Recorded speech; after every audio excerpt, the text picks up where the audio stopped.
Hello बच्चों, स्वागत है आपका अपने YouTube channel Arunesh Awasthi chemistry and biology classes में। तो आज हम जो टॉपिक है वो एथिल अल्कोहल है। कौन सा टॉपिक है? एथिल अल्कोहल है। ये टॉपिक जो है वो हाई स्कूल क्लास के लिए बहुत इंपॉर्टेंट टॉपिक होता है और इससे बोर्ड में हर साल कुछ ना कुछ जरूर पूछा जाता है। हो सकता है ये लॉन्ग क्वेश्चन के रूप में आ जाए। अगर ये लॉन्ग क्वेश्चन के रूप में आता है तो 7 नंबर में आता है। तो हम एथिल अल्कोहल के बारे में पहले प्रारंभिक जानकारी देखते हैं। क्या होती है एथिल अल्कोहल की प्रारंभिक जानकारी? तो अगर इसका हम अणुसूत्र की बात करें, किसकी? अणुसूत्र की बात करें, यानी कि इसका जो फार्मूला होता है वो होगा C2H5OH, या इसे ऐसे भी लिख सकते हैं CH3CH2OH। ये हो गया इसका सूत्र हो गया। इसकी अगर संरचना सूत्र की बात कर लें, संरचना सूत्र, तो संरचना सूत्र जिसका हम इस तरीके से ड्रॉ कर सकते हैं। कार्बन और हाइड्रोजन के बीच यहाँ पर सिंगल बॉन्डिंग होगी। ये हो गया इसका संरचना सूत्र। अगर इसके हम IUPAC नाम की बात करें, IUPAC नेम की बात करें, तो इसका IUPAC नाम क्या हो जाएगा? एथेनॉल हो जाएगा। क्या हो जाएगा? एथेनॉल हो जाएगा।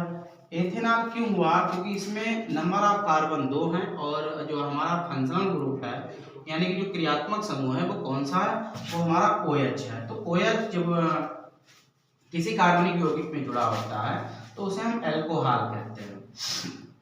तो इसमें 2 कार्बन है तो हमने 2 कार्बन के लिए एथ होता है, सिंगल बॉन्ड है तो एन लगाया, और जब OH है तो हम यहाँ पर क्या जोड़ देंगे? OL जोड़ देंगे। तो एथेन की ई हटाएंगे, OL जोड़ देंगे। ये हो गया इसका IUPAC नाम।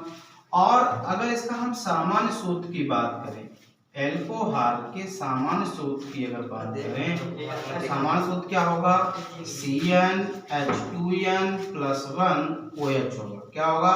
CnH2n+1OH होगा। ये हो गया इसका सामान्य सूत्र।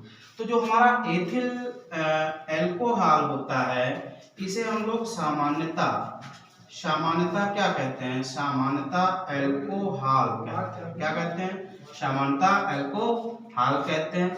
तो ये हमारा एथिल अल्कोहल के बारे में कुछ प्रारंभिक जानकारी थी। तो ये आप उतार लीजिए, आगे बढ़ते हैं। तो हमने अभी क्या पढ़ा था? एथिल अल्कोहल के बारे में पढ़ा था। अब एथिल अल्कोहल के बारे में कुछ मेन पॉइंट पढ़ते हैं। कौन से पॉइंट? कुछ मेन पॉइंट पढ़ते हैं। तो मेन पॉइंट में क्या बताया गया? जैसे इसे हम क्या बोलते हैं? नॉर्मली अल्कोहल ही कहते हैं। क्या कहते हैं?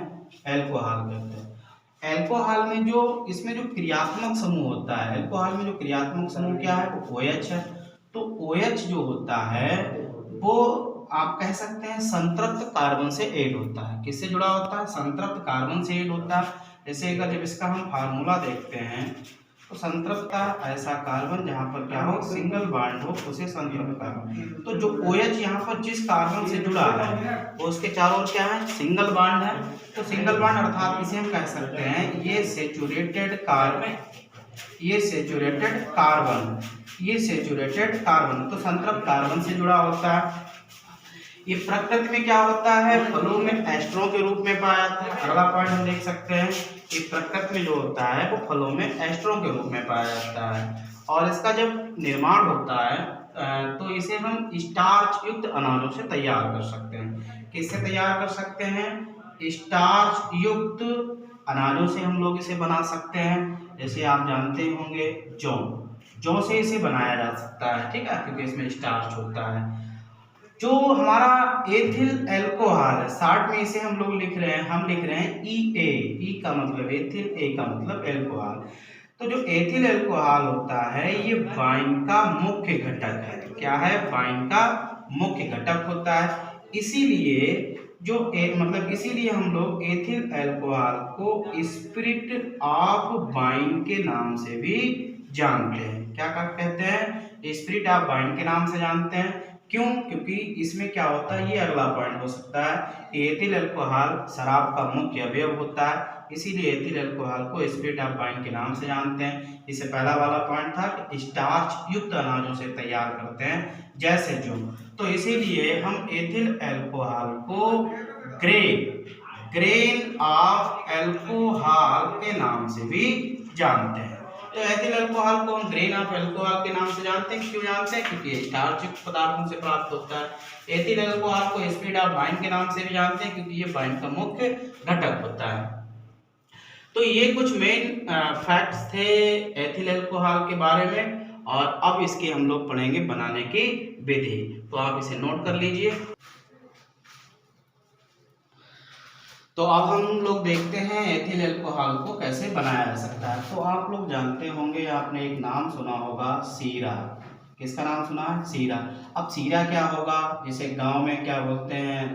गांव में राब भी बोलते हैं। ठीक है, क्या बोलते हैं? राब बोलते हैं। तो सीरा क्या होता है? सीरा में आपने देखा होगा कि देखो, सीरा में क्या है? जल है और इसमें चीनी मिला। तो ये चीनी किसी भी रूप में हो सकती है। ठीक है, तो जल और चीनी का जो मिश्रण होता है वो सीरा कहलाता है। और इस सीरा में एक कवक होता है जिसका नाम है ईस्ट। ठीक है, एक कवक होता है जिसका नाम है ईस्ट, और जिसे हम लोग खमीर के भी नाम से जानते हैं। तो जब खमीर को यानी कि ईस्ट को सीरा में मिलाकर रख देते हैं। सीरा क्या है? चीनी और जल का मिश्रण होता है। तो ईस्ट में दो एंजाइम होते हैं। ईस्ट में कितने एंजाइम होते हैं? दो एंजाइम होते हैं। एक होता है इनवर्टेज एंजाइम, इनवर्टेज एंजाइम, और दूसरा होता है जाइमेज एंजाइम। ये दोनों एंजाइम, मतलब ईस्ट के दोनों एंजाइम सीरे का क्या कर देते हैं? सीरे का किण्वन कर देते हैं। सीरे का किण्वन कर देते हैं। तो किण्वन में क्या होता है? किण्वन क्या है? किण्वन एक रासायनिक क्रिया है। किण्वन एक रासायनिक क्रिया है जिसके द्वारा क्या होता है? बड़े बड़े कार्बनिक यौगिक छोटे छोटे कार्बनिक यौगिकों में टूट जाते हैं। तो किण्वन की हम परिभाषा क्या बोल सकते हैं? किण्वन वह रासायनिक क्रिया है जिसमें बड़े बड़े कार्बनिक यौगिक छोटे छोटे कार्बनिक यौगिकों में टूट जाते हैं।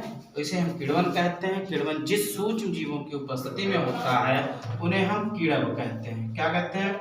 उन्हें हम लोग कीड़ब कहते हैं। तो सीरे से हम क्या कर सकते हैं? सीरा में ईस्ट मिलाते हैं। सीरे में ईस्ट में इनवर्टेज और जाइमेज एंजाइम होते हैं। ये दोनों एंजाइम मिलकर क्या कर देते हैं? सीरे का फर्मेंटेशन कर देते हैं, अर्थात किण्वन कर देते हैं। किण्वन जिन सूक्ष्म जीवों की उपस्थिति में होता है उसे हम लोग कीड़ब कहते हैं। तो ये प्रोसेस होती है तब जब सीरे में ईस्ट मिलाया जाता है, और जब सीरे में ईस्ट मिलाया जाता है तो ये सारी प्रोसेस होती है, और इसके बाद क्या बनता है? एथिल अल्कोहल बनता है। तो उसे अभी हम कैसे एक रिएक्शन के माध्यम से समझेंगे कि एथिल अल्कोहल कैसे बनता है। ठीक है, एथिल अल्कोहल कैसे बनता है। तो आप जानते हैं कि चीनी का जो फार्मूला होता है वो C12H22O11 होता है, प्लस इसमें हमें क्या मिलाना है? वाटर मिलाना है, क्योंकि हमें जल अपघटन करना है। तो ये आप जानते हैं चीनी है, ये क्या है? चीनी है, और H2O क्या है? जल है। अगर इन दोनों के मिश्रण की बात करें तब इसे हम लोग यहाँ पर सीरा कह सकते हैं। फिर यहाँ पर क्या करना है? यहाँ पर क्या मिलाना है? ईस्ट मिलाना है। जब हमने ईस्ट मिलाया था तो ईस्ट का जो इनवर्टेज एंजाइम होता है, कौन सा? इनवर्टेज एंजाइम जो होता है वो क्या करता है? चीनी के घोल को अर्थात सीरा को C6H12O6 प्लस C6H12O6 में तोड़ देता है। दोनों यौगिक आपको सेम अणुसूत्र वाले लग रहे होंगे और वास्तविकता में भी हैं, लेकिन एक को हम लोग ग्लूकोज कहेंगे और दूसरे को हम लोग फ्रक्टोज कहेंगे। तो ग्लूकोज एंड फ्रक्टोज क्या है? आप कह सकते हैं बिल्कुल भाई भाई की तरह है। दोनों का अणुसूत्र सेम होता है, लेकिन इनकी संरचना अलग अलग होती है। फिर क्या होता है? ये पहला स्टेप हुआ। सेकेंड स्टेप में क्या होगा कि C6H12O6 में क्या करना है? जाइमेज एंजाइम मिलाना है। ठीक है, जाइमेज एंजाइम मिलाना नहीं है क्योंकि पहले ऑलरेडी मिला है, क्योंकि आप ईस्ट मिला चुके हैं। तो ये जो ग्लूकोज है वो काहे में कन्वर्ट हो जाएगा? C2H5OH में कन्वर्ट हो जाएगा। साथ में कार्बन डाइऑक्साइड गैस इमिट होगी, अर्थात उत्सर्जित होगी। अब ये आपका बन गया एथिल अल्कोहल, और जिसे हम लोग IUPAC नामनक्लेचर में एथेनॉल के नाम से जानते हैं। या इसे हम लोग 1 एथेनॉल भी कह सकते हैं। अब 1 वाली पोजीशन बोलना या लिखना आवश्यक नहीं है, अगर लिख देते हैं तो अच्छी बात है और नहीं लिखते तब भी आपका आईपीएससी नॉमेनक्लेचर गलत नहीं होगा। अब आपको क्या करना है, देखना है कि रिएक्टेंट एंड प्रोडक्ट साइड में आपके जो भी अणु और परमाणु हैं वो बराबर है या नहीं है। तो हमें क्या करना है, समीकरण को क्या करना है, हमें बैलेंस करना है। तो यहाँ पर कार्बन 6 है, तो यहाँ पर कार्बन 3 है, तो यहाँ पर 2 लगा दो और यहाँ पर 2 लगा दो। तो ये हो गई एथिल अल्कोहल बनाने की विधि। तो एथिल अल्कोहल बनाने की विधि, एथिल अल्कोहल बनाने की और भी विधियां हैं। जैसे एक दूसरी विधि है एथिल, ये आप उतार सकते हैं 1 मिनट में, चलिए ठीक है। फिर एथिल अल्कोहल बनाने की दूसरी भी विधि भी आपको बताएं।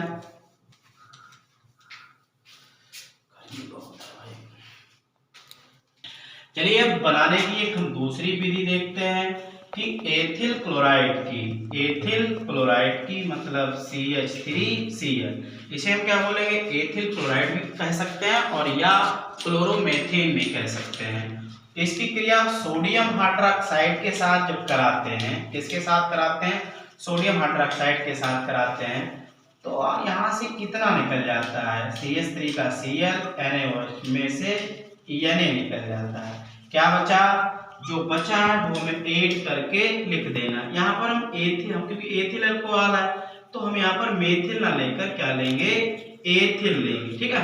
तो हम C2H5Cl लेंगे और जिसकी क्रिया किसके साथ, सोडियम हाइड्रोक्साइड के साथ कराएंगे। अगर हम CH3Cl लेते तो मेथिल अल्कोहल तैयार हो जाता, अर्थात मेथेनॉल। तो C2H5OH और प्लस NaCl, NaCl मतलब सोडियम क्लोराइड है, सोडियम क्लोराइड है जो कि क्या है, एक साल्ट है। ये आपका क्या है, Ea है, अर्थात एथिल अल्कोहल है या एथेनॉल है। तो लिखने का मतलब लिखेंगे कैसे, एथिल क्लोराइड की सोडियम हाइड्रोक्साइड के साथ क्रिया कराने पर एथिल अल्कोहल बनता है और साथ में सोडियम क्लोराइड भी बनता है। तो ये 2 बनाने की विधियां थी, इसके अलावा बहुत सी बनाने की विधियां हैं, लेकिन हाई स्कूल लेवल में 1 या 2 बनाने की विधियां आपसे पेपर में पूछी जा सकती हैं। इसके बाद क्या होगा, इसके बाद हम इसके प्रॉपर्टीज पढ़ते हैं, अर्थात इसके गुण देखते हैं। अब देखो जहां पर गुण जैसा शब्द आए कि इसके गुण बताइए, तो गुण 2 टाइप के होते हैं, एक तो होते हैं भौतिक गुण और दूसरे होते हैं रासायनिक गुण। तो 2 गुण कितने प्रकार के हो गए, गुण 2 प्रकार के हो गए, भौतिक और रासायनिक गुण। तो अभी इसके भौतिक गुण देखते हैं। तो इसके जब हम गुण की बात करते हैं तो गुण में 2 टाइप के गुण हमें पढ़ने होते हैं, भौतिक और रासायनिक। तो भौतिक और रासायनिक गुण देखो क्या होंगे, भौतिक जैसे अब जैसे भौतिक गुण में पढ़ना है तो हम कह सकते हैं कि जो एथिल अल्कोहल होता है वो रंगहीन है और तीव्र और तीक्ष्ण गंध वाला एक द्रव होता है, ठीक है। ये पहला गुण हो गया। फिर से आप सुन लीजिए, एथिल अल्कोहल एक रंगहीन तथा तीक्ष्ण गंध वाला एक द्रव होता है। दूसरा आप लिख सकते हैं कि यह जल में विलय है, या जल में विलय हो है, ठीक है। और ये शराब का मुख्य घटक होता है, जब इसे पीते हैं तो नशा क्रिएट होता है, ठीक है, नशा उत्पन्न होता है। एथिल अल्कोहल को जब जलाते हैं, अगला हो जाएगा, जब एथिल अल्कोहल को जलाते हैं तो ये अदृश्य ज्वाला के साथ जलता है। अगर इसकी ज्वाला दिखाई देगी तो वो कैसी दिखाई देगी, नीली ज्वाला हमें दिखाई देगी। तो ये कुछ भौतिक गुण थे। अब इसके हम लोग रासायनिक गुणों की बात करते हैं, ठीक है। इसके किसकी गुणों की बात करते हैं, रासायनिक गुणों की बात करते हैं।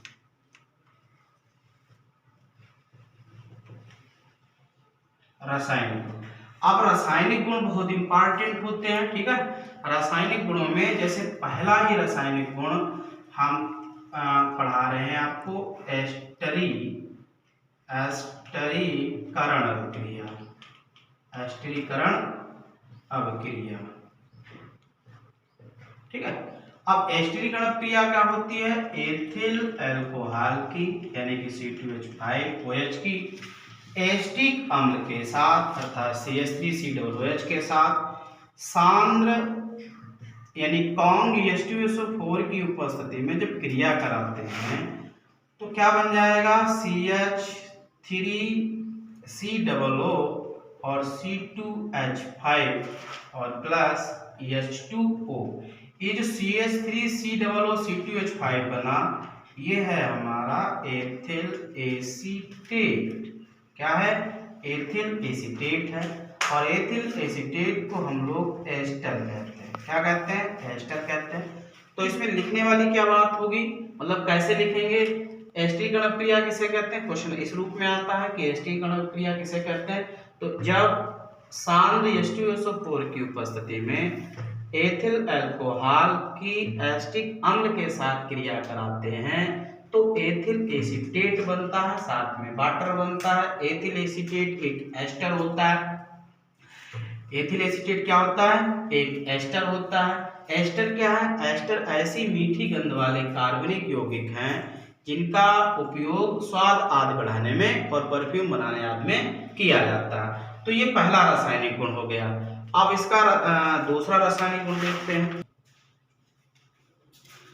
तो अब इसका दूसरा रासायनिक गुण देखते हैं, सोडियम से क्रिया।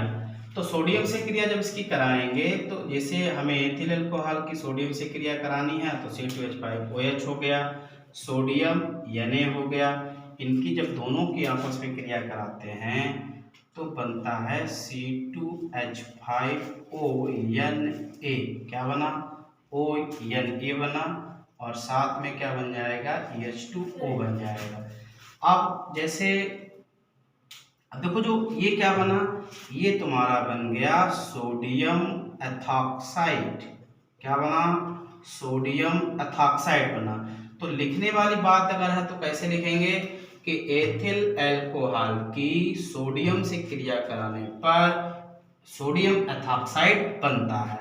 तो इस समीकरण को संतुलित कर लीजिए आप। तो यहाँ पर आपको क्या करना होगा, यहाँ 2 लगा लीजिए, यहाँ 2 लगा लीजिए और यहाँ भी आप 2 लगा सकते हैं। तो एथिल अल्कोहल की क्रिया जब सोडियम धातु से कराते हैं तो सोडियम एथॉक्साइड बनता है। क्या बनता है? सोडियम एथॉक्साइड बनता है। और यहाँ पर क्या होगा, आप एक बार देखें, समीकरण संतुलित है C2H2। तो ये यहाँ पर हाइड्रोजन गैस उत्सर्जित होगी। क्या होगी? हाइड्रोजन गैस उत्सर्जित होगी। अगला इसका रासायनिक गुण देखते हैं।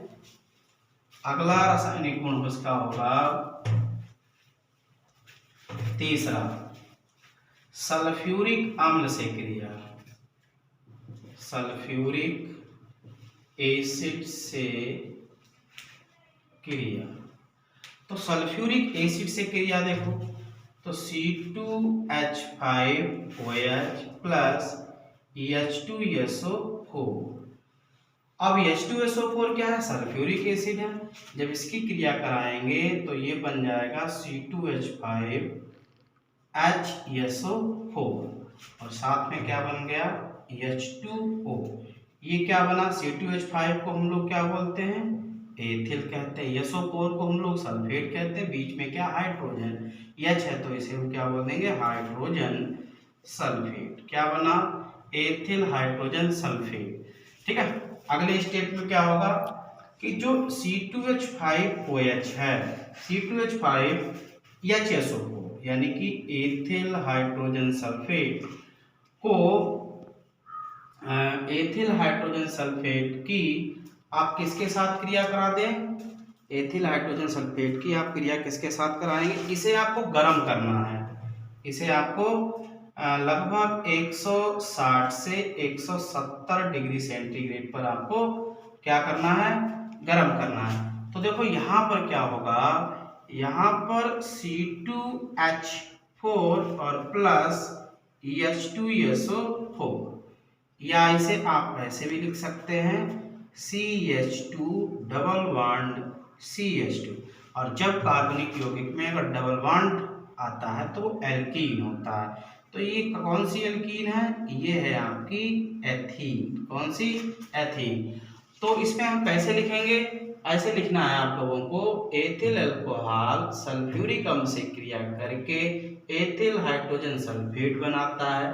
बना हुआ एथिल हाइड्रोजन सल्फेट को जब 160 से 170 डिग्री सेंटीग्रेड पर गर्म करते हैं तो हमें एक अनसैचुरेटेड हाइड्रोकार्बन प्राप्त होता है, जो कि क्या है, एक एल्कीन है, एल्कीन में एथीन है और H2SO4 फिर से निकल जाता है। तो इस अभिक्रिया में जो H2SO4 है, H2SO4 दो काम कर रहा है। पहला काम तो इसका ये है, क्योंकि इसने क्या किया, जल को उत्सर्जित किया, मतलब यहाँ पर इसने जल के अणु को बाहर निकाला। तो H2SO4 ने क्या, इस अभिक्रिया में पहला काम तो कर रहा है निर्जलीकारक का।